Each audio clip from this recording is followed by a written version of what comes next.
Welcome back here at Cardinals Field, now joined by Newport Gulls manager Mike Coombs, as it will be for every home game here in Newport for the Manager's Show. Skip, welcome back here for a 10th season in Newport. Thank you, Nick. It's great to be back again. It's gone by quick, too quick. I didn't think it would be this quick, but it was quick. So 10 years for you, 10 years for me. I took a year off, so. Yeah, this is 10. I came here in summer of '05. And this is 14, so this is 10. Now, we're here in the sunshine today. It's been a little bit chilly on and off. There's some rain and cold temperatures last night, but what a beautiful night here at Cardinals for opening day. Florida weather with no humidity. It's perfect, perfect. No rain, nothing coming across the bridge, and we're ready to play some baseball. Coach, we last talked to you at the Newport Gulls Hall of Fame induction, where we saw some of your former players get inducted. Wow, yeah, that was awesome. Danny Otero, what a guy, what a pitcher he was. Pat McElhinney, another good guy. Both those guys had great stuff, great people, most of all. Great people, great personalities, great individuals, and there were some other guys there that I did not coach, but I think that was the two that I had. McElhinney and Otero was 05, and McElhinney was 6 or 7, somewhere around in there. But, yeah, that was cool. Skip, that was in January. Of course, last August, the Newport Gulls had an impressive winning streak going into the playoffs and fell in the last 2 games of the NACBL Championship Series against the Keene Swamp Bats. But this team brings back not only yourself and Coach Long, but also a half a dozen players from that squad that came very close to a league title. Yeah, it's always plus when you can bring back some players that know the league and they know what's going on, can contribute and do what they do. And we still got a few that are still out and waiting on the draft and waiting on, they're playing in super regionals. So, yeah, we're hoping that they'll show up. Of course, if they get drafted and they sign, good luck to them and move on. And that's how that goes. That's what it's all about. Speaking of the draft, Skip, a couple of former Gulls have already gone today, including, I believe, the 103rd, 104th pick overall, Brett Graves. Yeah, that's what I heard, that Brett went, and I heard that Adam Ravenel. Any word on Ben Roberts? I haven't heard yet, no. Nick Van Vossen? Not yet. Okay. All right, well, you never know. Of course, we'll have Tim Scott up with us in the booth, keeping us updated on the pregame show throughout the night. Yeah. Skip, already we're underway here in 2014. Last night, the Newport Gulls on the road.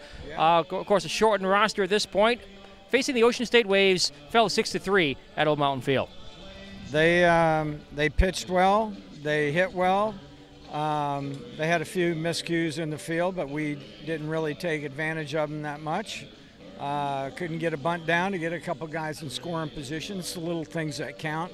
But we didn't swing the bat the way I was hoping we would, but who knows? Another night, another day, here we go. Got a new pitcher on the mound tonight that we, of course, didn't see last night. What can you tell us about him? Jack Patterson, lefty. Fastball, curveball, changeup, split finger, fork ball, spit ball. I don't know. He's got a fastball, that's all I know, and a curveball, I guess, and a change. So we'll see what he's got tonight and go with, we only have 10 pitchers right here right now, so we're waiting to get the rest of the guys in here. We got a couple guys that are starters that are out. So Sanford Manders are in town here tonight, Coach, and they're coached not just by Aaron Isaac, but a pitching coach in John Raiola, who's with the second year with them, of course, was once an assistant coach here at Cardinals.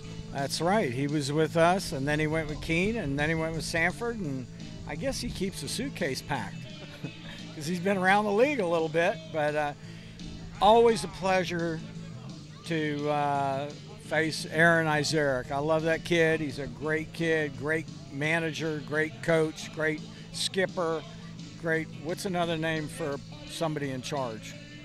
What's that? What's another word for being in charge? He's not a GM, but he's a skipper. He's a manager. He's a coach. A head honcho? Head honcho. Ooh, I like that one. He's a head honcho. I'm just a head hunter. No, he's a great kid. I love playing against him. Quality man, quality coach, and knows the game. And he's just he should be manager of the year. Finally, Coach, how important is the first week of the season of these players who, for the most part, have not played against or with each other, get to know each other, get to figure out each other's rhythm? When it comes to July, late June, what gets established here in week 1? Chuck Pava says that the month of June is more or less a spring training tune-up, get everybody here, and then strap it on and go. In the past, we've, in 05, I think we started out 4-0. Some years we started off 2-3, 1-4, 3-1, 2-1, whatever. So you don't really know. You just want to play good, hard baseball, and the guys that are here, give them chances to play and prove themselves and see if they can stick around. Because the guys coming in normally are your guys that can really tee it up. I mean, there's some guys here that can, and they're going to stick and they're going to stay. But, we've got a few other guys that are here on temp contracts that give them a chance and see if they can stick around. One more question before I forget, Coach. You got Kevin Long back as your pitching coach this year, and a couple of new coaches as well, in Ryan Laureate and Ty to Trinidad. Yeah, we got Kevin Long again. Kevin had a great year at Miami-Dade. They all went all the way to the National Junior College World Series, and he had a great run there, and they came up one game short of winning that whole thing. But he's very cross your T's, dot your I's, very good. Him and I get along very well, and we chat. We know what we want to do as far as the pitching staff.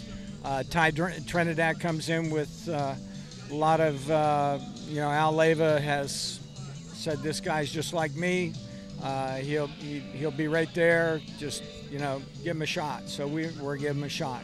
Ryan, just met Ryan, but great kid, nice guy. Chuck Pava knows him. I think he coached with him and does a good job. So I'm anxious to work with these guys and get her going. Skip, we're anxious to see what the Gulls can accomplish on the field this summer. Always, we always, speculate. We always, what's happening here? How come? I remember one year we were 9-9 and Bissell goes, "What's wrong?" And I go, "Nothing. We just haven't got it going yet, but we'll get it going."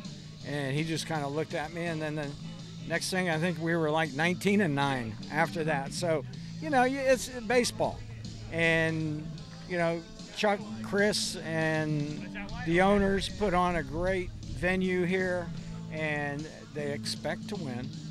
They expect to go deep in the playoffs, and it's just one of those things that, if you don't deliver that, then just like I said in 05, we don't win, I'm gone. They'll send me Green Bay packing. Mike Coombs, thanks for joining us as always. It's a pleasure working with you again. Welcome back here to Cardines. Great. We'll do some bus rides and eat some pizza. Finish up in Sanford? Yeah, but we only go there one time. Maybe they can just send us some down, or next time, yeah, that's right. They already came. They should have brought us some pizza. Newport Gulls manager Mike Coombs in the Manager Show. We'll have that for you at every home game here at Cardines Field in the 2014 season. The pregame show continues next here on the NECBL Broadcast Network. Up next, it's Newport Gulls baseball.